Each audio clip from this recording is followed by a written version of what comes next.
하나님은 한 사람을 찾으십니다.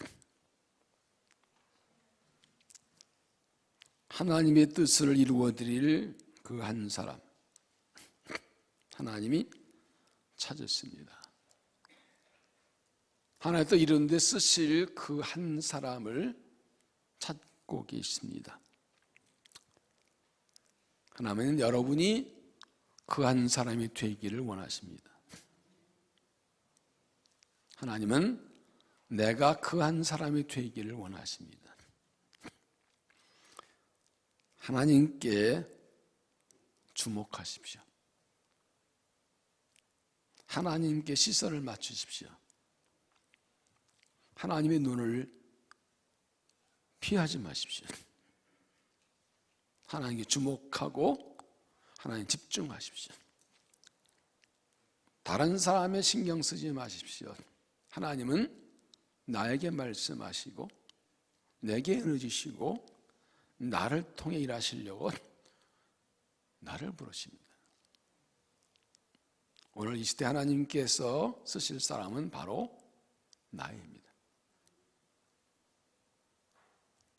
지금 하나님께 필요한 사람은 바로 나입니다. 코로나19로 여러 가지가 있지만 하나님께 나와 예배하고 기도하는 사람이 전보다 많지 않은 현실입니다. 많이 나오라고 그러지만 또 그러기도 쉽지도 않은, 그러나 지금은 중요한 것은 정말 하나님께 붙들려 온 내가 한 사람입니다. 앞으로 이것은 계속해서 말씀드리게 될 것입니다. 오늘도 하나님께 주목하고 하나님께 내 심성을 듣는 은혜가 임하게 되기를 바랍니다. 우리가 인생길과 믿음길에서 승리하는 비결이 무엇일까요? 하나님의 백성, 하나님의 자녀로서 승리하는 믿음의 삶, 승리하는 삶을 살 수 있는 비결은 무엇일까요? 그건 아주 간단하고 확실하고 분명합니다. 하나님의 뜻을 따라 사는 것입니다. 하나님의 뜻을 따라 사는 것이 승리하는 비결입니다. 모든 일은 내가 마음먹은 대로 내가 계획한 대로 되는 것이 아니라 하나님의 뜻대로 되기 때문입니다. 잠언 10장 1절에 시편 31장 15절에 지난주 말씀드렸습니다. 나의 앞날이 주의 손에 있사오니, 세 번역은 나의 앞날은 주님의 손에 달렸으니, 내 앞날은 주님 손에 달려 있습니다. 그분 뜻대로 됩니다. 우리의 인생의 미래는 하나님의 뜻에 있습니다. 우리가 어떤 일을 계획하든 결국 하나님의 뜻대로 되는 겁니다. 그래서 잠언 10장 1절에는 마음의 경영은 사람에게 있어도 말의 응답은 여호와께로부터 나오느니라. 사람이 마음으로 자기의 길을 계획할지라도 그의 길을 인도하시는 여호와시니라. 여러분, 지금까지 인생 살아오면서 여러 가지 일을 계획하고 시도하고 해오셨지요.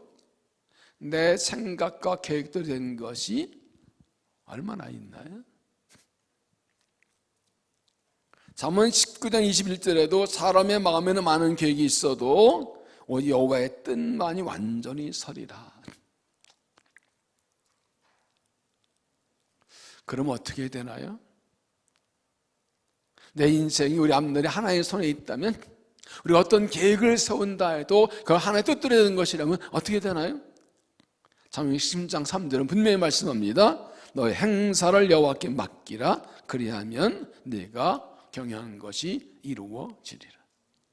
내 하는 일을 하나님께 맡기라. 그러면 내가 계획한 것이 이루어지리라.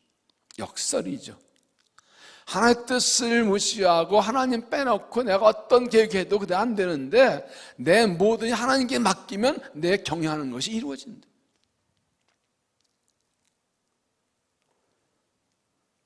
여러분, 신앙이 무엇입니까? 하나님이 역사와 인생에 주리는 것을 인정하고 고백하는 것입니다. 하나님께서 역사의 주관자이시고 내 인생의 주인이시다는 걸 믿고 고백하는 것입니다. 이거 빼면 신앙은 아무것도 아닙니다. 하나님께서 내 인생의 주인이시고 확실히 고백하고 그분께 맡기고 따라가는 이것이 철저하게 중심으로 고백이 되지 않으면 하나님과 나는 아무 관계가 없어요. 아무 관계 나와 하나 관계없어요. 정말 중심은 하나님이 내 인생 주인이시라고 고백하고 하나님을 신뢰하고 의지하고 그 뜻을 구하고 그 뜻을 따라갈 때 하나님 우리의 삶을 책임져 주시고 나를 통해서 뜻을 이루시고 영광을 받으시는 것입니다. 그게 내 기쁨과 만족이 되는 거, 이게 신앙이에요. 내 세상은 사탄은 아니야, 네가 인생 주인이야, 네가 제일 잘나서, 네가 똑똑해, 네 경험이 최고야, 네 지식이 최고야, 네 판단이 맞아, 네 마음대로 해. 많은 사람이 나가겠다, 나도 난 많이 해봤다고, 내가 경험 많다고, 내가 많이 배웠다고. 그건 내가 내 인생의 주인이라는 거예요.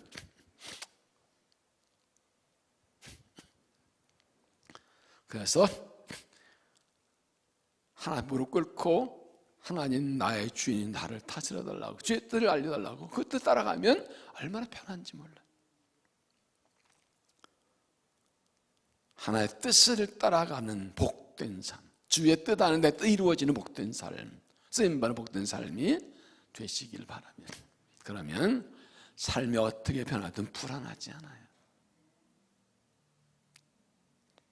환경과 상황에서는 그렇게 중요하지 않아요.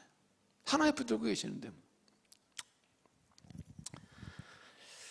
야곱은 지금 가나안 땅을 떠나갑니다. 하나님께서 그의 할아버지 아브라함, 아버지 이삭에게 약속하신 그 땅, 너와 네 산 주겠다는 그 가나안 땅을 떠나야 합니다. 죽은 줄 알았던 요셉이 살아있다고 해서 만나러 갑니다. 가나안 땅 흉년이 들어 먹을 게 없는데 애굽에 먹을 것이 있답니다. 더군다나 요셉이 총리가 되어가지고 가족 다 들어오랍니다. 실은 야곱이 가나안 땅을 떠날 만한 이유는 분명하고 충분합니다. 그런데 그렇게 약속의 땅을 떠나는 것이 하나님 기뻐하신 일인가요?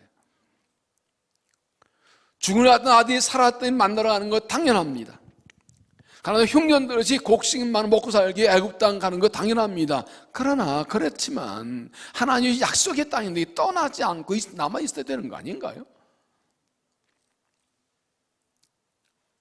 야곱은 모든 재산을 다 정리하고 모든 가족을 끌고 애굽 땅을 향해 요셉마을로 출발했지만 고민될 수밖에 없습니다. 이 부분에. 이럴 때 어떻게 되나요? 그런데 인생을 살다가 중요한 결정이 될 때가 있습니다. 삶의 방향이 바뀌고 삶의 환경이 바뀔 때가 있습니다. 그렇게 바꿀 만한 충분한 이유와 명분이 있습니다. 누구 봐도 타당합니다. 그런데 이거 하나님의 뜻인지 하나님 기뻐하시는지 아닌지 확신이 서지 않을 때가 있죠. 그럴 때 어떻게 됩니까? 오늘 말씀의 핵심은 멈추는 겁니다. 멈추고 하나님의 뜻을 구하라는 것입니다. 우리는 하나님의 자녀이고 우리의 삶의 주인은 내가 아니 하나님이기 때문에 멈추고 하나님의 뜻을 구해야 된다는 겁니다. 한 아들이 아침에 출근하다가 줍니다. 엄마 이거 와이셔츠 빨아놓은 거예요? 딴 거 입어? 엄마 대뜸 그럽니다. 그래서 나중에 출근해서 어떻게 알았어? 네가 보기에 깨끗하니라는 거 안 빠른 거지 뭐. 엄마는 보지 않고 알아. 딴 거 입어?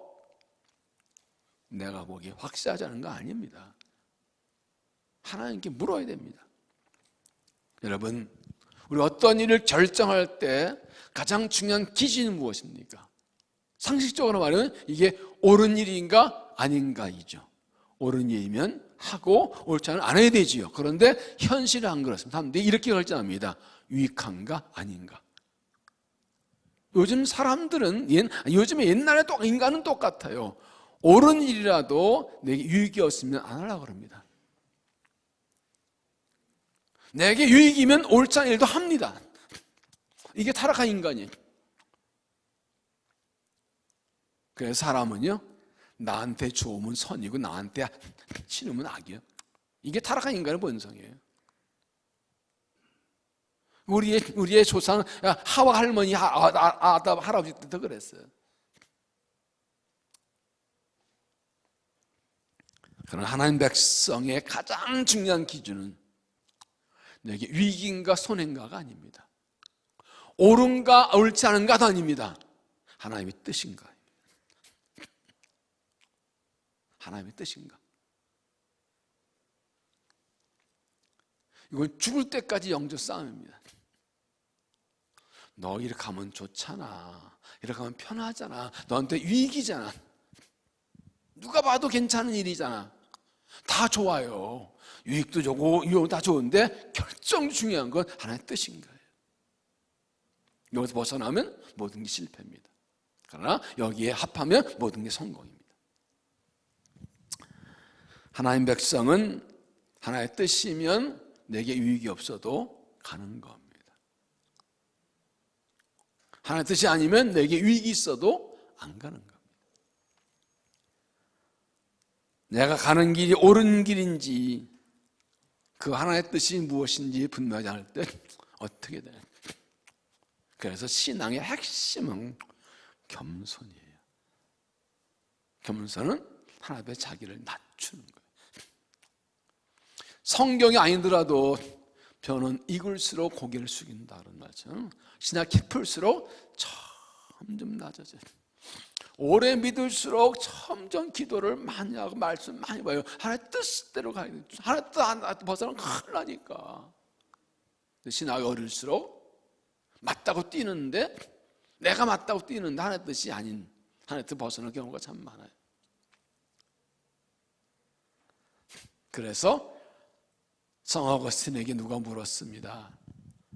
그리스도인의 최고의 덕목은 무엇입니까? 첫째는 겸손, 둘째도 겸손, 셋째도 겸손이다. 이 겸손은요, 하나님 앞에 겸손, 하나님 앞에 겸손이에요. 하나님 앞에 겸손, 하나님 앞에 겸손하게 돼 있어요. 하나님의 뜻을 따른다는 게 무엇이고 어떻게 하나님의 뜻을 알 수 있을까?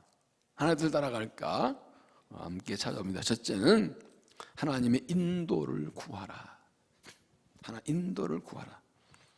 1절, 이스라엘이 모든 소리를 끌고 떠나 브엘세바 이르러 그의 아버지 이삭의 하나님께 희생 제사를 드리니, 야곱은 헤브론 떠나 애굽으로 가다가 브엘세바에 멈추고 하나님께 제사 드립니다. 거기에 아버지 이삭의 하나님께 제사한 제단이 있었습니다. 이 브엘세바는 아브람과 이삭이 살던 곳입니다. 아버지 아브라함도 브엘세바에서 하나님께 제사했지만 정치 제단은 쌓지 않았습니다. 그냥 에셀 나무를 신고 경배했습니다. 창세기 20장 23절에 아브라함은 브엘세바에 에셀 나무를 신고 거기서 영원하신 여호와를 불렀으며, 그러나 이삭은 브엘세바에서 정식으로 제단을 쌓고 정기적 예배를 드렸습니다. 창세기 20장 25절, 이삭이 여기서부터 브엘세바로 올라갔더니 그 밤에 여호와께서 그에 나타나 이르시되 너는 나는 내 아버지 아브라함 하나님 두려워하지 말라. 내 종 아브라함을 위하여 내가 너와 함께 있어 너에게 복을 주어 네 선 번성하게 하신지라. 이삭이 그곳에 제단을 쌓고 여호와를 부르며 거기 장막을 쳤더니 이삭은 거기서 우물을 받더라. 그러니까 야곱은 브엘세바 독차가자 여기에 아버지가 예배한 제단이 있는 것 때문에 그 제단 하나님께 제사를 드리면서 하나님의 은혜를 구한 것입니다. 이것은 가던 길을 멈추고 발걸음 멈추고 하나의 뜻을 구하라는 것입니다. 하나 인도를 구하는 겁니다. 지금 내가 가는 길이 잘못된 길이 아니더라도, 내가 보기에 남들 보기 당연한 길이라도 하나의 뜻을 확인하고 가야 된다는 것입니다. 그것이 하나님을 내 하나님으로 인정 고백하는 것입니다. 잠언 3장 5절에 너는 네 마음을 다해 여호와를 신뢰하고 네 명철을 지지 말라. 너는 범사의 그를 인정하라. 그러면 내 길을 지도하시리라. 내 명철, 내 지혜 판단 그거 의지하지 말고 하나님 의지하라고. 마음으로 어떻게 하는 거로? 범사의 그를 인정하라. 범사가 뭐예요? 범사가 뭐예요? 네? 범 잡는 일이야? 모든 일이야. 모든 일, 큰 일, 작은 일, 어려운 일, 쉬운 일, 중요한 중요한 모든 일에 하나님 인정하는 건 무엇입니까? 하나님을 신뢰하는 겁니다. 하나님 의지하는 겁니다. 하나님 인도를 구하는 것입니다. 그럴 때 하나님께서 내 길을 지도하시죠. 여러분 최근에 어떤 일 결정할 때 어떻게 하셨습니까? 한적인 여건과 환경 상황 이거 다 맞지요? 최종적으로 하나님께 확인하셨습니까? 하나님께 물으셨습니까? 내 지혜를 의지하지 않고 하나님을 신뢰하고 하나님께 뜻을 구하고 인도하면 하나님 반드시 우리 길을 인도해 주십니다. 그리고 하나님의 인도를 구하는 가장 좋은 방법이 뭐냐? 예배입니다. 희생제사를 드렸다고 그랬어요.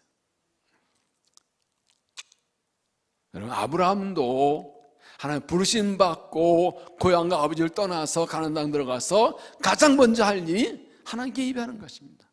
그는 항상 예배했습니다. 창세기 12장 7절 여호와께서 아브라함에 나타나 이르시되 내가 이 땅을 네 자손에게 주리라 하신지라 자기가 나타나신 여호와께 그가 그것을 제단을 쌓고 거기서 베델 동쪽 산으로 옮겨 장막을 치니 서쪽은 베델이 동쪽 아니라 그가 그곳에서 여호와의 제단을 쌓고 여호와 이름 부르더니 아브라함은 고향을 떠나서 가나안에서 날마다 항상 하나님께 예배합니다.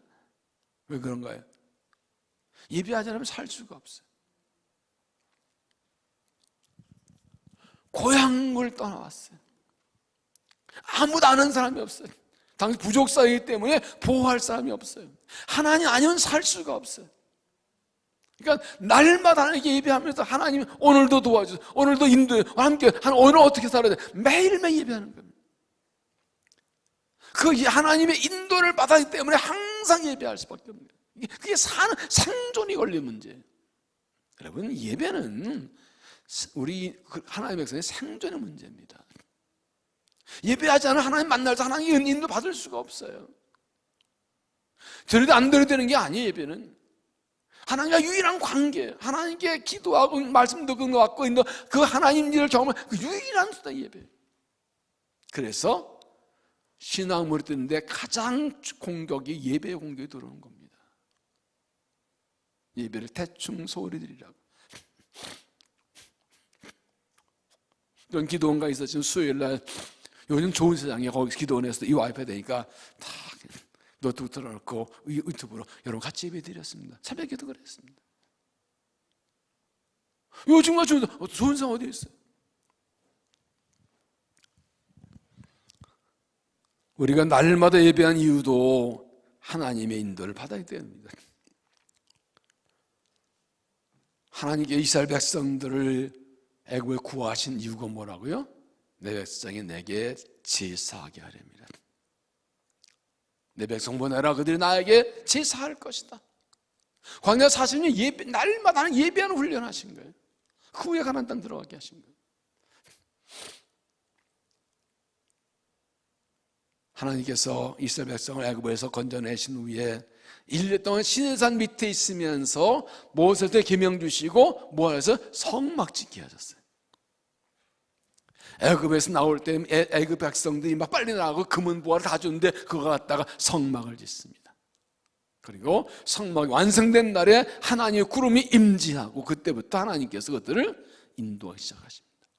민수기 9장 15절에 성막을 세운 날에 구름이 성막과 증거의 정막을 덮었고 저녁이 되면 성막 위에 불 모양 같은 것이 나타나서 아침까지 이르렀을 때 항상 그리하여 낮에는 구름이 그것을 덮었고 밤이면 불 모양 같은 게 있었는데 구름이 성막에서 떠오르는 때에는 이스라엘 자손이 행진하였고 구름이 머무는 곳에는 이스라엘 자손이 진졌으니 성막이 완성되어 하나님의 임재에서 하나님 그때부터 그들을 인도하시고 보호하십니다. 그 성막 하나 예배하는 것입니다. 그 성막 안에 성소가 있습니다. 지성소가 있습니다. 날마다 예배할 때 날마다 인도함을 받는 것입니다. 여러분 야곱이 애굽으로 가다가 불습에 멈추어서 하나님께 제사한 이유가 무엇인가요? 아버지 이삭이 거기서 하나님께 예배하던 것이 생각난 거예요. 어릴 때 아버지 이삭과 함께 하나님께 예배하던 것이 생각난 거예요.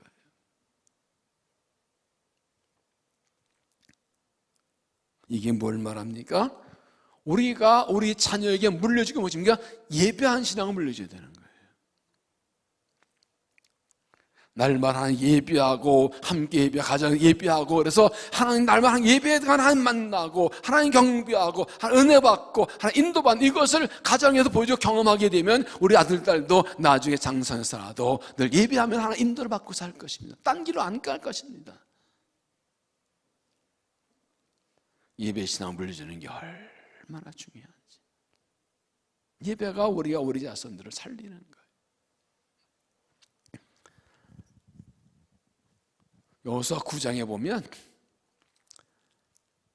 이스라엘이 가나안 땅 정복할 때 여리고 무너뜨리고 막 승승장구하니까 기브온 족속이 이스라엘을 속인 적이 있습니다. 너무 세게 들어오니까 살리기 위해서 아무리 5족속 중에 강한 족속인데 멀리서 온 것처럼 낡은 옷을 입고 털어진 신발에다가 곰팡이 난 빵을 가져와서 머리에 또 화친하자고, 하나님께서 가까운 거 다 죽이라고 그러셨거든요. 그러니까 그렇게 알고 속인 겁니다. 깜빡 속고 화친조를 했습니다. 그런데 나중에 들통이 났어요. 여호수아 9장 14절 보면 우리가 그들 양식을 취하고는 어떻게 할지를 여호와께 묻지 아니하고 여호수아가 곧 그들과 합친하여 그들 살리라는 주약을 맺고 회중 족장들이 그들의 맹세했더라. 그들이 그 조약을 맺은 사흘이 지났어야 그들이 이웃에게 자기들 중에 거주한 자이름을 알았더니. 이 말씀 잘 보시면요, 하나님 뭐라고 했어요? 기브온 족속이 이스라엘을 속였다 그러지 않으시고 여호수아와 족장들이 여호와께 묻지 않았다라고 말씀하셨어요. 그렇게 기록되어 있어요. 어차피 이방 족속은 속인 적들이에요. 네, 하나님 백성이, 하나님의 자, 하나님의 지도 일꾼들이 하나님께 묻지 않고 결정했다는 거예요. 그렇게 보면 세상은 오늘도 우리를 속입니다. 하나의 뜻이 아니라고, 하나의 뜻인 것처럼 잘못된 결정하도록 우리 속입니다. 유혹합니다. 그러나 하나님 백성들은 하나님께 묻습니다. 하나님 백성 하나님께 묻지 않으면 그게 잘못입니다. 그러니 야곱이 이때 얼마나 지혜로운 사람인지, 이미 약복강을 거친 사람 아닙니까? 거기서 씨름 하나님 만났던 사람이잖아요. 베델에 올라 하나님 예배 회복했던 사람이잖아요.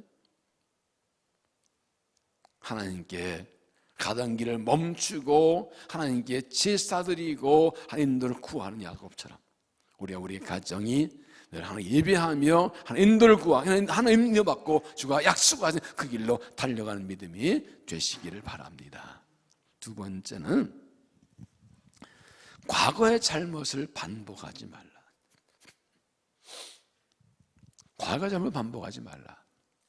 1절을 다시 보면 이스라엘이 모든 소유를 이끌고 떠나 브엘세바에 이르러 그의 아버지 이삭의 하나님께 희생제사이니, 야곱이 브엘세바에 이르러서 하나님 멈추고 하나님께 제사한 이유가 무엇입니까? 그의 아버지 이삭과 할아버지 아브라함이 생각났기 때문입니다. 할아버지 아브라함도 아버지 이삭 여기 살았었습니다. 그래서 과연 이 땅을 떠나는 게 맞는지 알고 싶었던 것입니다. 창세기 10장에 보면 아브라함이 하나님께 부름받아서 가나안 땅 옮겨온 직후에 그 땅에 흉년이 듭니다. 그래서 아브라함이 얼른 애굽으로 피난 갑니다. 어떤 일인지 아시죠? 이때 아브라함은 말합니다. 아내 사라에게 당신 아주 이뻐서 당신들을 나 죽일지 모르니 내 누이라고 그러시오.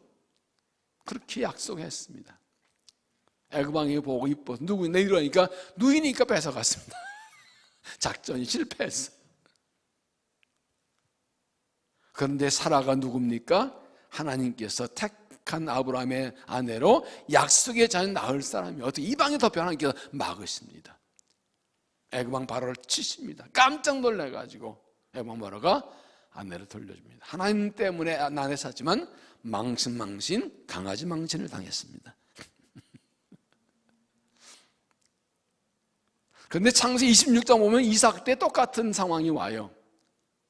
그 땅에 또 흉년이 오는데 이삭이 블레셋 땅으로 옮겨갔다. 하나님께서 이렇게 말씀하십니다. 창세기 26장 1절. 아브라함 때에 첫 흉년이 들었더니 그 땅에 또 흉년이 들며 이삭이 그랄로 가서 블레셋 땅 왕 아브라함에 이르렀더니 여호와께서 이삭에게 나타나 이르시되 애굽으로 내려가지 말고 내가 내게 지시하는 땅에 거주하라.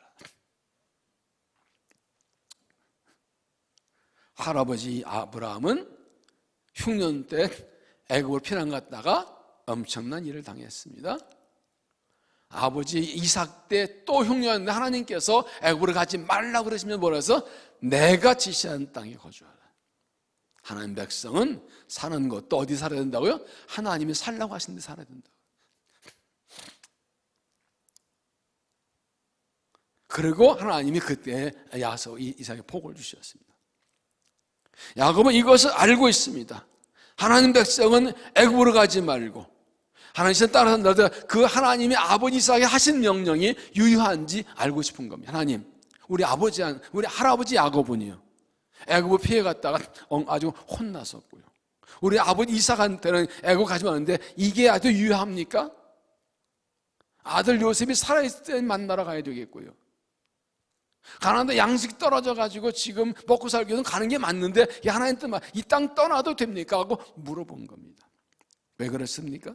이게 두 가지. 하나는 야곱은 조상의 삶과 믿음에 대해서 다 알고 있었다는 겁니다. 우리 할아버지 아브라함 어떻게 믿었고 어떻게 살았고 우리 아버지가 어떻게 다 알고 있었다는 것입니다. 이걸 바꿔 말하면 아버지 이삭이 야곱에게 그 자기와 자기 아버지의 삶을 다 알렸다는 겁니다. 할아버지 아브라함이 하나님께 부름받은 후에 그냥 애굽으로 피났다가 하나님 혼났고 망치는 일도 그것도 알려줬어요. 하나님께서 자기도 애굽 내려간 하나님 막을 수 알려주었어요. 그 자기 가족의 신앙의 역사를 다 알고 있기 때문에 그 같은 잘못을 반복하지 않으려고 야곱은 멈춰 하나님께 물었던 겁니다. 이 약속은 뭔지도 알기 때문에 여러분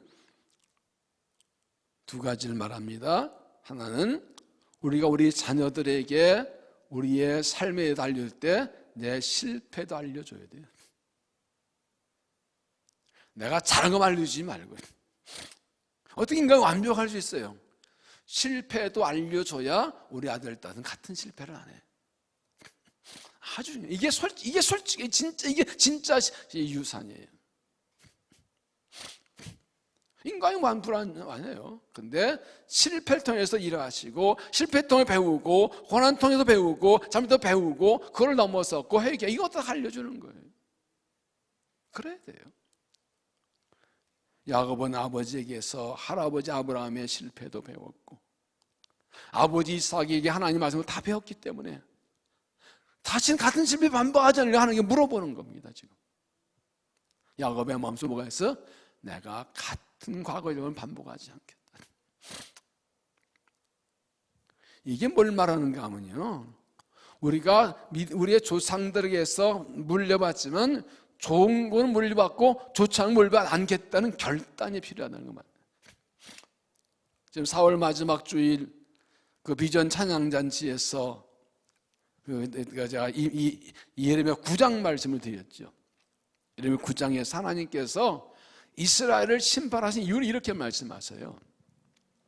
지혜가 있어서 이 일을 깨달을 만한 자가 누구며 여호와 입의 말씀을 받아 선포할 자는 누구인고 이 땅이 어찌하여 멸망하여 광야에서 같이 불타서 지나가는 자 없게 되었느냐. 여기 말씀하실 때 이는 그들이 내가 그들 앞에 세운 나의 율법을 버리고 내 몫을 속정하지 아니며 그대 행하지 아니하고 14절 다 같이 읽을까요? 그 마음의 나감을 따라 그 조상들이 자기에게 가르친 바알들을 따랐으면. 잘 보시면 14절에 조상들이 가르쳐줬다라고 끝나지 않고 그들이 따랐다 그랬어요. 그 조상들이 바알 우상 숭배를 가르친 것도 잘못인데 그들이 조상들이 가르치면 그들 따른 것도 잘못이라는 거예요. 그 앞에 13절 뭐라고 했어요? 내가 나 율법을 버리고 그랬어요. 내 몫을 순종하지 않고 하나님께 그들에게 율법 주시고 선자를 주신 불구하고 율법 무시하고 선자 무시하고 자기 조상들이 가진 걸 따라갔다. 지금 이 말씀은 조상들이 우상을 가르치는 데 강조가 있지 않고 그 자손들이 조상들의 가르침을 그대로 받아들이는 것이 잘못이라는 강조하고 있어요. 그럼 우리 조상들이 잘못할 수 있는 거 있어요. 잘못한 거 많아요. 그러면 그게 잘못인 줄 알면 나는 따라가지 않아야죠. 반복하지 않아야죠. 나에게도 끝내야죠. 내 자녀에 안 물려줘야죠. 내가 바르게 살아서. 그게 얼마나 힘도 바쁜지 아는데, 심지어 내 잘못 알려서 나 같은 잘못 반복하지 말라고 그것도 알려줘야죠.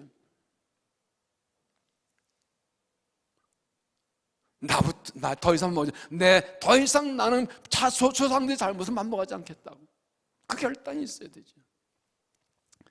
그래서 이 세번역 읽으면 나는 이 백성들에게 나 율법을 주면서 같이 있거라 하였다. 그러나 그들이 그것을 버리고 남을 순종하지 않고 실천하지 않았다. 그들 오히려 자기들 고집대로 살고 조상이 성경하여 준 바알들을 따라다녔다. 여러분, 조상들이 잘못 가르쳐줘도 그것을 내가 따라가면 그건 내 책임이란 말입니다. 내 조상이 잘못 살았어도 그걸 따라하는 것은 내 책임이라는 겁니다. 물려준 사람도 잘못이지만 하나님은 이 결정, 너는 네 책임이야. 그래서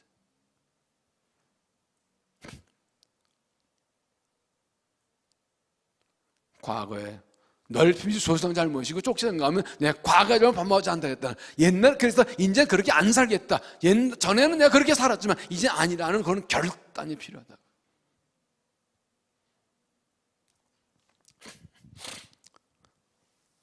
그때도 말씀드렸습니다. 한 알코올 중독자에게 두 아들이 있었습니다. 알코올 중독은 굉장히 끊기 힘들어요. 중독이란 말 자체가 스스로 힘을 끊기 힘든다는 얘기죠. 그런데 한 아들은 아버지처럼 알코올 중독자가 됐고, 한 아들은 철저하게 알코올을 멀리하고 일살 믿고 목사가 됐습니다. 너무 다르잖아요. 같은 아버지가 살았는데. 여러분의 아들, 딸은 여러분이 잘못 살아는 것을 따라하게 원하세요? 따라하지 않게 원하세요? 물어본 내가 바보지, 그죠? 어떻게 그러냐 했더니 이렇게 얘기하는 거예요. 알코올 중독된 아들은 아버지가 맨날 술 마시고 마시는 걸 보고 자라는데 내가 어떻게 알코올 중독이 안 됩니까? 그 말 맞죠? 근데 다른 아도 뭐래요? 아버지가 맨날 술 마시고 술에 빠져 살고 그냥 때려 부시고 욕하는 거 사는데 어떻게 내가 그거 똑같이 삽니까?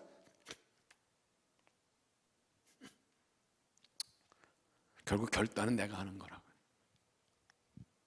아버지 핑계대지 말라. 성경에 그랬어요.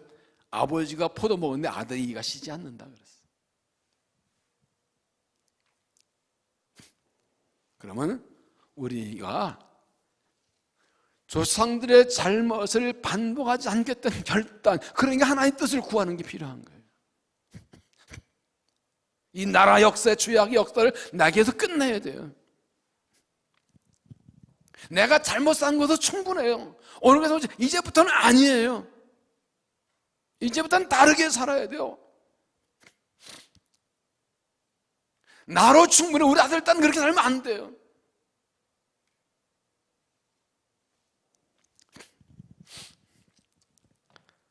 C.S. 루이스의 말을 소개해드렸습니다. 과거로 돌아가서 시작을 바꿀 수는 없다. 그러나 지금 시작해서 미래의 결과를 바꿀 수는 있다. 너무너무 중요한 말입니다. 과거는 바꿀 수 없어요. 미래는 바꿀 수 있어요. 근데 어떻게 해요? 오늘을 바꾸면 내일이 바뀌어요. 이 말은 이거예요. 과거는 바꿀 수 없지만 오늘을 바꾸면 내일이 바뀐다 그 말이에요. 그래서 오늘의 결단이 참 중요해요. 야곱이 브엘세바에서 멈추고 하나님께 희생자 드리는 것은 과거의 잘못을 반복하지 않겠다는 겁니다. 그는 어릴 때 하나님의 뜻을 생각하지 않고 자기 마음대로 했다가 아버지 형 속였다가 쫓겨나 20년 헤맸던 세월을 알고 있습니다. 야복강가에서 얼마나 고통스럽게 씨름해서 하나님 만났는지, 다시는 조상의 잘못이나 나일과 반복하지 않게 되는, 분명히 요셉을 애굽할 이유가 충분한데도 아들 요셉 만들어가는 것이고 양심을 가는 게 합리적인 이유가 있는데 불구하고 하나님께 묻습니다. 애굽도 가는 게 맞습니까? 전에는 안 가지 말라고 그러셨는데. 우리 마음속에 세상을 따라 살지 않고 조상들의 잘못을 반복하지 않고 내 과거의 잘못을 반복하지 않는 결심 가지고 하나님의 뜻을 묻고 하나님 인도를 구하고 하나님의 뜻을 따라가는 결단 있는 믿음 되시기를 바랍니다. 세 번째는, 이게 가장 중요한 것인데, 하나님의 약속을 붙들고 가라. 하나님의 약속을 붙들고 가라. 2절, 그 밤에 하나님이 이상 중에 이스라엘에게 나타나 이르시되 여거 하시니라. 야곱이 이르되 내가 여기 있나이다 하며 하나님이 이르시되 나는 하나님이라. 내 아버지 하나님이 애굽으로 내려가게 두려워하지 말라. 내가 거기서 너로 큰 민족 이루게 하리라. 그가 하나님께 시작돼서 하나님께서 가라고 허락하십니다. 근데 여기 잘 보시면 3절에 뭐라고 했습니까? 나는 하나님이라, 내 아버지 하나님이라고 그러셔요. 아버지 하나님. 28장에서는 그가 베델 들판에 잠들 때 나한테 뭐라고 하셨습니까? 나는 너의 조부 아브라함 하나님이여 이삭의 하나님이라는데, 여기서는 아브라함 빼고 이삭만 나옵니다. 1절에도 이스라엘이 그 모든 소유를 끌고 버렸던 일로 그의 아버지 이삭이 하나님께 있어졌다. 아버지 이삭이 강조되고 있어요.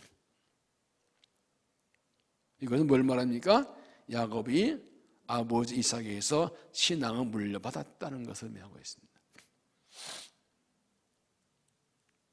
하나님께서 야곱에게 네가 이렇게 내 아버지의 신앙 물려받은 내게 제사하니 참 잘한다라고 칭찬하시는 겁니다, 지금. 그래서 내 아버지 이삭이 하나님이라고 말씀하십니다. 성경도 그가 그의 아버지 이삭 하나님께 예배했다고 합니다.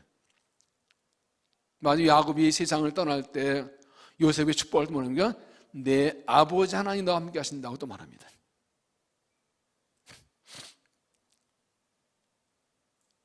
내 아버지 하나님 너와 함께 하신다, 이렇게 말합니다. 내 아버지의 복이 너입니다. 야곱이 나기도 그렇게 말합니다, 요셉에게. 하나님께서는 야곱이 아버지에게 신앙 물받은 것을 인정 칭찬하십니다. 다시 말하면 하나님은 우리의 아들 딸들이 나에게서 신앙 물려받기 원하십니다. 내 아버지 하나님, 내 어머니 하나님이다, 이렇게 말씀하시기 원하십니다. 내가 내 아버지에게, 내 어머니에게 정말 신앙 제대로 받다. 네 아버지가 제사 하다 와서 내가 제사하면 내가 네 아버지처럼 잘 믿는구나, 네 아버지처럼 내가 예배하는구나. 우리 아들 딸들에게 나는 네 아버지 하나님이다, 내 어머니 하나님이다, 이렇게 말씀하시게 되는 거예요. 그걸 하나님이 그렇게 말씀하시길 원하세요.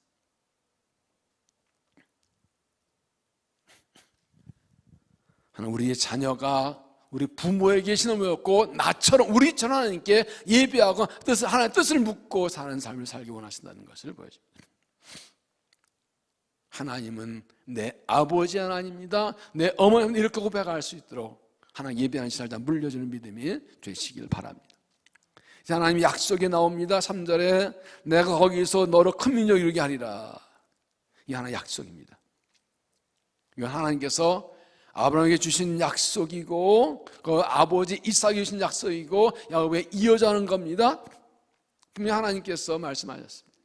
자, 창세기 15장 13절에 이렇게 말씀하시죠. 이건 계속 말씀드린 것인데 요셉의 생애를 이해하려면 이 말씀이 중요합니다. 야곱이 야곱으로 가게 된 이유도 여기에 나옵니다. 창세기 15장 13절, 여호와께서 아브라함에게 이르시되 너는 반드시 알라, 네 자손이 이 지방에서 객이 되어 그들을 섬기겠고 그들은 400년 동안 네 자손을 괴롭히리니 그들이 섬기는 나라를 내가 징벌할지며 그 위에 네 자손이 큰 재물을 이끌고 나오리라. 너는 장수하다가 평양의 조상에 돌아갈 장될 것이요 네 자손은 사대만의 땅으로 이 땅으로 돌아오리니 이는 아무리 족속에서 죄악이 아직 차지 아니함이니라. 하나님께서 가나안 땅을 아브라함과 그의 후손에 주겠다 약속하셨습니다. 그런데 아브라함에게 말씀하십니다. 내 자손이 이방 나라 갔다가 사대원에 돌아오리라. 이 약속도 이루시려고 지금 야곱을 보내시는 겁니다. 요셉을 먼저 애굽에 보내시고 총려되게 하시고 흉년을 통해서 야곱까지 옮겨오게 하셔서, 그래서 오늘 3절에 내가 거기서 너로 큰 민족이 되리라 이 약속이 이루어지는 것입니다. 하나님 3절에 지금 하나님께서 일하시는 겁니다. 아브라함에게 내 자손 하늘 별같이 모래같이 많겠다 그 약속이 지금 야곱부터 이루어지려고 보내십니다. 너가 지금 70명이 가는데 거기서 큰 민족이 될 것이라고 약속하십니다.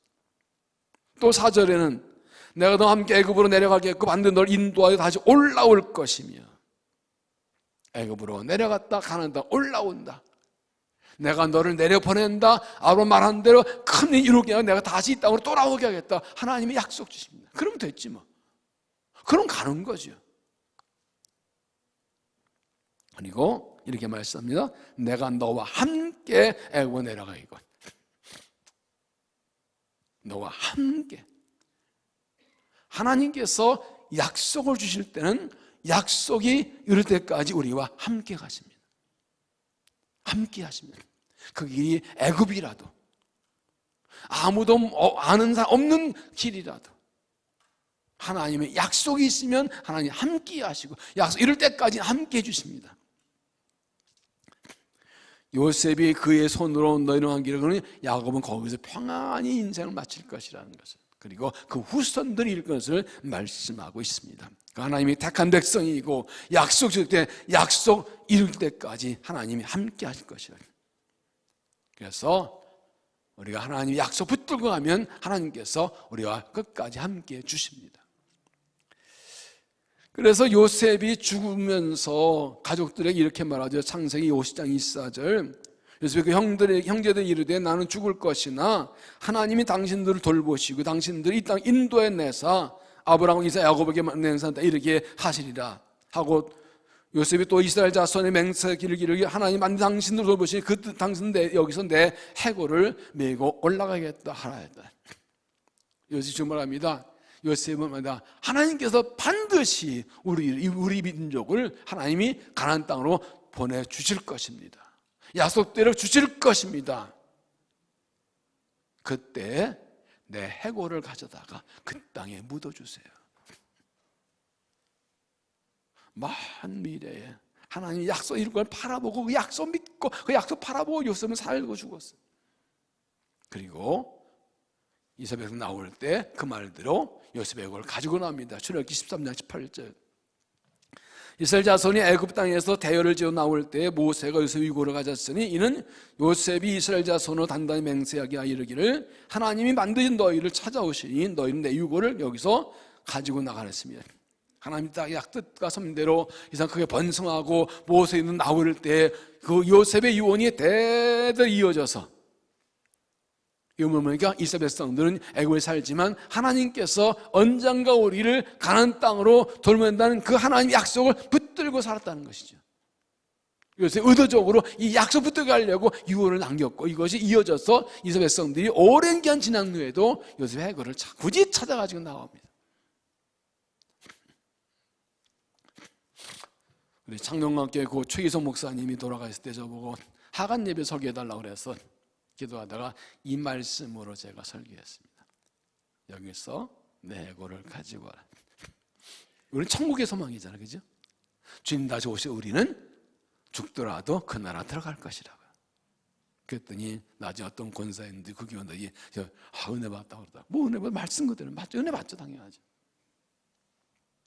하나님의 약속은 반드시 이루어집니다. 그러니까 이게 뭘 말씀드리려 하는가 하면, 우리가 어떤 일 결정할 때 옳은가 옳지 않은가 위기인가 선인가보다 더 중요한 것은 이게 하나님의 뜻인가, 더 중요한 것은 하나님의 약속이 있는 거예요.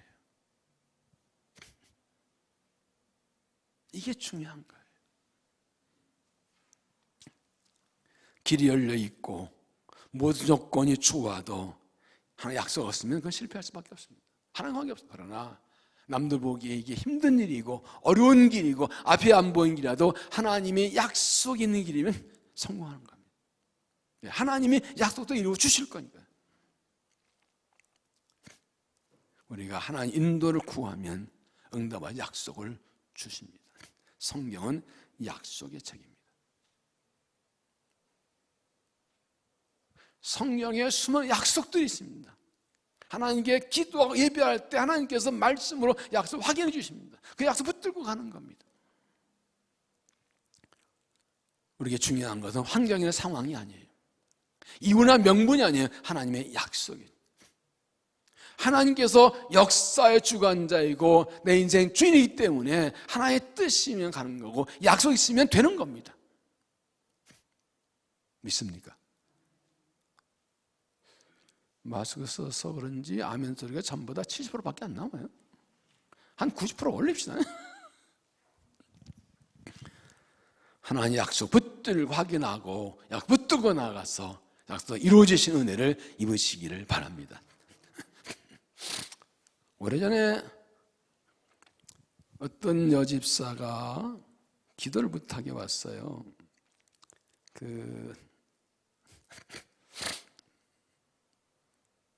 남편이 지방에 이제 발령이 나서 주말 부부인데 아무래도 남편이 있는 지방으로 이사를 가야 될 것 같은데 갈지 말지 무슨 기도 좀 해주세요 그러더라고요. 알았다가 일주일 후에 오라고. 근데 일주일은 안 와요. 그래도 한참 있다가 이사 가기로 했대요. 그리고 3년 있으면 올라가 3년 있다 올 거라 한 년만 기다려달라고 그러더라고요. 본인이 결정했는데 뭐라 그래요? 나중에 들으니까 어떤 권사님한테 물어봤대요. 그랬더니 남편 댁 가는 게 맞지, 가정 합해야 돼 그래가지고 갔대. 그건 나한테 왜 물어봐? 권사님 말 듣고 갈 거면. 근데 1년에 또 도로 올라왔더라고. 다시 1년 만에 도로 이사 왔더라고. 헷갈려가지고.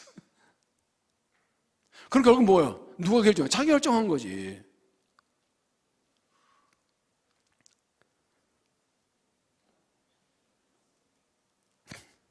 여러분, 뭘 말씀드리려고 하면 야곱처럼 하나의 뜻을 구하고 그 뜻을 따라가는 게 중요하다는 것이죠. 하나의 뜻을 구하면 반드시 알려주시고 약속을 주신다는 말이죠.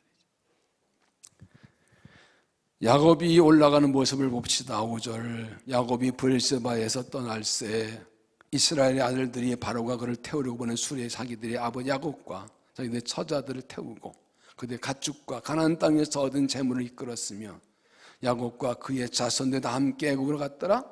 이와 같이 야곱이 그의 아들들과 손자들과 딸과 손녀들 곧 그의 모든 자들이고 애굽으로 갔더라.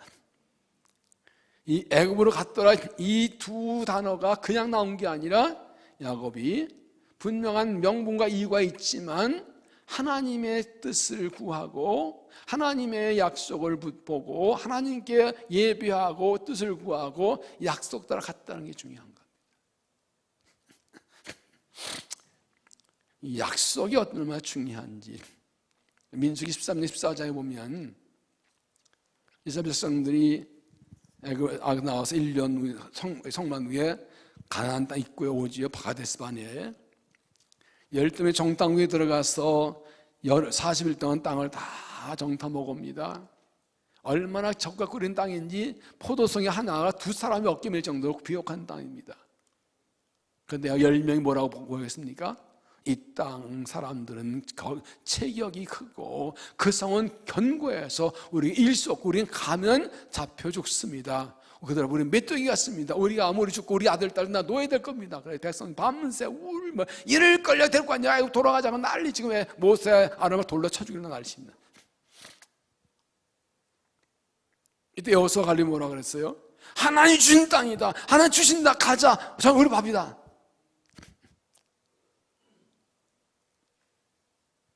하나님께서 뭐라고 하십니까? 너희가 왜 나를 믿지 못하고 나를 멸시하냐? 내가 약속했지 않느냐? 너희 조상 약속한 땅에 못 믿느냐 하고 내 말을 믿지 않은 사람들은 그 땅에 못 들어간다 해서 40년 광야를 돌면 하나님의 약속을 못 믿은 거예요. 약속 믿은 여기서 갈렙만 들어갔습니다. 근데 그 다음에 아주 간단한 사건이 하나 나와요. 너희 말이 내 귀에 든 대로 행하리라 말씀하셨어요. 그제야 그럼 우리 갈게요 그랬습니다. 이게 뭐세요? 가지마. 이미 때는 지났어. 갈게요. 또 가지 말라니까. 이미 때는 늦었어. 올라갔다가 쫄딱 망하면 청개구리인가 봐. 갈 때 안겨, 가지 말 땐 가고 할 때 망해. 핵심이 무엇입니까? 하나님의 약속을 붙드는 겁니다. 참 중요합니다. 우리가 무엇을 원하는가 중요하지 않습니다. 하나님 무엇을 원하는가 중요합니다. 내 뜻은 중요하지 않습니다. 하나님의 뜻이 중요합니다. 여러분, 그래서 예수 믿는 것은 하나님 나라 백성이 되는 것인데, 하나님 나라 백성이 된다는 것은 하나님의 통치를 받는 겁니다. 하나님 나의 왕 되시는 겁니다. 그분께 복종하는 겁니다. 다른 건 없습니다. 하나님 나라, 천국 들어가는 게 아니라 지금 여기서 하나님께 순종해 사는 게 하나님 나라 사는 겁니다. 그걸 하나님이 책임져 주시는 겁니다. 오늘날 문제는 하나님 백성들이 하나님 나라 백성으로 안 사는 게 문제예요. 내가 왕이에요. 내 나라 세우고 살아요. 내가 왕이에요. 하나님 나라처럼 내 나라 만들고 내 나라 승리 세우려고 사는 거예요. 그게 세상 유혹인 거예요. 네 나라 만들어, 네가 왕해. 아니, 하나님이 왕이시죠. 그런데 하나님의 뜻에는 명령이 있지 않고 약속이 있어요. 어떤 약속이에요? 축복의 약속이에요. 믿습니까? 이걸 알면 안 따라갈 수 없어요. 마태복음에 보면 예수님께서 말씀 천국 비유가 있어요. 천국은 마치 밭에 감춘 부화를 발견한 같으니 발견하며 가서 재산을 다 팔아 그 밭을 샀다. 천국은 감춘 보물처럼 귀해서 내 모든 재산을 다 쏟아부어도 아깝지 않은 최고의 가치, 하나님 나라라는 거예요. 천국은 마치 진주장수 같으니 가장 값진 진주를 발견한 즉 자기의 재산을 다 팔아 진주를 샀다. 하나님 나라라는 것은 얼마나 가치가 있는지, 내 모든 인생을 다 써도 가장 최고의 가치가 있다. 그 가치 아는 사람들은 아무것도 아깝지 않아요. 하나님께 순종하는 게 어려운 게 아니에요. 그게 축복이에요. 그게 기쁜 만족이에요. 이 하나님의 나라 백성을 하나님께 순종하고 살아가고 하나님의 뜻을 따라가고 약속 따라가는 게 얼마나 귀한지, 이 기쁨과 만족, 헌신이 자꾸 수록고 사라진 문제인 거예요. 내가 살아있으면 내가 왕이에요. 야곱이 아들 만나러 가는 거예요. 거기 먹고 살기는 가는데 무슨 문제가 있어요? 그러나 멈추고 하나님 이게 맞나요? 물어보잖아요. 하나님 그 땅 떠나지 말라고 아버지한테 그러셨는데 지금 가는 게 맞나요? 가라? 가서 이보다 얼마나 더 귀한 게 있어요. 어디로 가는가 중요한 것이 아니라 약속이 있는가, 하나님 함께 하신가 중요한 것이죠. 야곱의 경우를 보십시오. 28장에서 이미 태어날 때부터 배엄에서부터 큰 자가 작은 성기를 하고 하나님이 선택하셨습니다. 근데 알고도 어머니와 짜고 자기 방법으로 장정을 얻으려다가 죄를 짓고 쫓겨갑니다. 그런데 하나님이 그를 만나 주시죠. 왜 그런가요? 택한 사람이에요.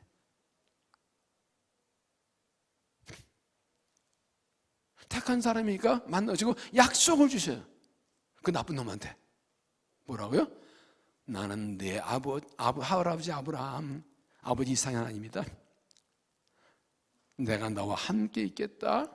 내가 내게 준 약속 이루어주겠다. 아브라함과 이삭이 준 약속을 야곱도 이루시려고 그를 만나주시고 함께 있다 약속해 주시고, 물론 훈련과 연단하셨지만 야곱이 실수 많이 하고 너무 쓰러지만 그 하나님의 부르심과 하나님이 동행 약속과 그 약속 그것 붙들고 견뎌내 결국 하나님의 사람이 된 거거든요. 이게 하나님 백성 앞에서 차이예요. 그들에게는 약속이 없어요. 우리한테 약속이 있어요. 그러니까 우리가 그 약속 믿고 하나님 뜻을 구하는 거예요. 내 인생의 주인은 내가 아니라 하나님이십니다. 믿습니까? 진정 고백하십니까?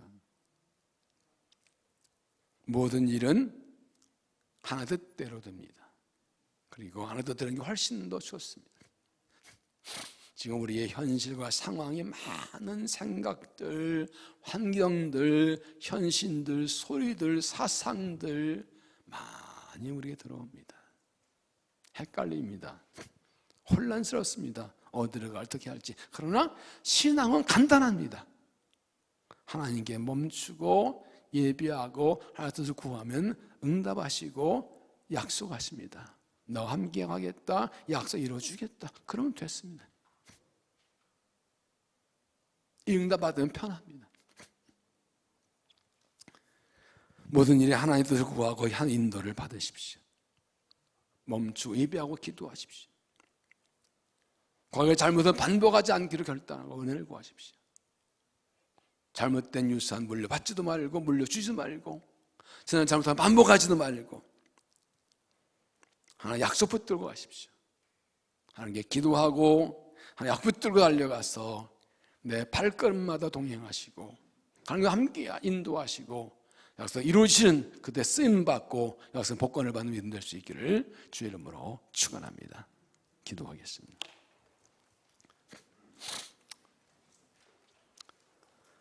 하나님께서 우리를 먼저 아시고 택하시고 부르셨기에 우리와 함께 하시고 가는 길을 인도하시는 은혜를 감사합니다.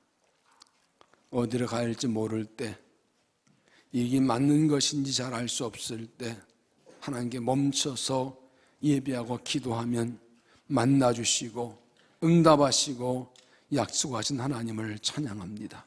지금까지도 복잡 힘들고 어려울 때마다 세상 따라가지 않고 사람들 소리 따라가지 않고 내 마음대로 가지 않고 하나님 부르고 기도 예배하며 하나님의 인도를 받고 살아왔습니다. 점점 더 힘들어지고 복잡해지고 혼란해지는 세상, 유혹도 많고 환란 많은 때에 다시 한번 하나님께 엎드려 예배하고 기도하오니 주여 우리에게 말씀하여 주시옵소서. 주의 길을 가르쳐 주시옵소서. 주의 뜻을 가르쳐 주시옵소서. 다시는 과거 점을 반복하지 아니하고 자녀고 물려받지도 않고 물리지도 않고 주의 길을 갈 수 있도록 인도하여 주옵소서. 약속을 다시 한번 들려 주시옵소서. 약속의 말씀을 확인하여 주옵소서. 각 사람 심령의 말씀이 생각나고 깨달아 믿어지게 하시어서 말씀 붙들고 주의를 달려가서 하나님의 약속을 복을 받으며 하나님의 뜻을 이런 쓰임받는 주의 일꾼 되도록 축복하여 주시옵소서. 이 밤 말씀 붙들고 찬양할 때 성령 임하시고 깨달음과 결단과 하나님의 계시형으로 깨달음으로 성령으로 충만하게 하여 주시옵소서. 예수님 이름으로 기도하옵나이다.